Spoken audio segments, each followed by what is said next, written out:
has a program note that I think for you to understand this powerful piece, I should just read the program note as it's written.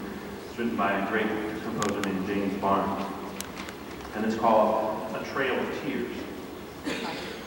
Composed in the summer of 1989, Trail of Tears is a tone poem for wind band that describes the 150th anniversary of one of the most cruel, unjust, and embarrassing official actions in the history of the United States. In 1838, federal troops rounded up many members of the 5 civilized Indian tribes who were living in the southeastern U.S., the Cherokees, Choctaws, Creeks, Chickasaws, and Seminoles.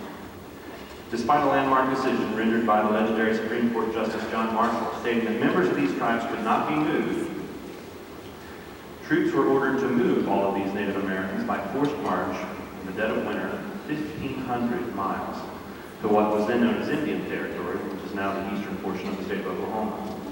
On this tragic journey, more than 4,000 Native Americans perished from starvation, exhaustion, and exposure to the elements. It is an event that will be forever ingrained in the memory of our Native Americans.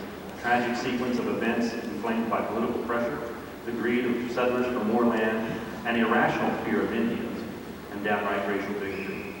The music opens with solo flute intended to recall the bucolic, non-aggressive nature of these 5 civilized tribes, who simply wish to be let alone and allowed to live in peace on their ancestral hunting grounds.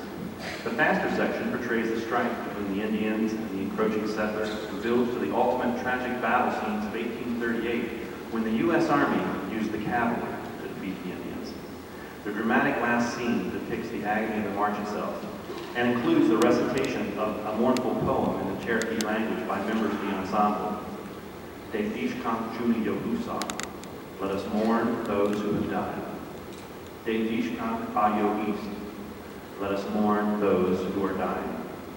De Dishkamp De Nanoti, let us mourn those who must endure. The work concludes with a final statement of triumph for these Native Americans who survived the Trail of Tears and have managed to live and prosper, and who today stand with pride and great honor as an important and integral part of our nation.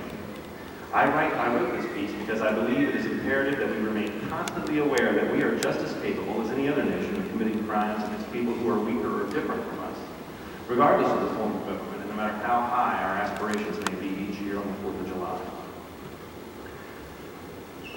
It is unfortunate to realize that events such as the Trail of Tears are still within the realm of possibility in the land of the free and the home of the brave. We must continue to acknowledge these episodes in our history in order to ensure that drastic overreactions such as these do not recur in the future of our nation. It's been my pleasure to be here with you. Thank you for having me. It's wonderful to be here in our state's capital and to work with these great musicians and your great teachers. I hope you enjoy our final piece of the evening, The Trail of Tears by James Barnes.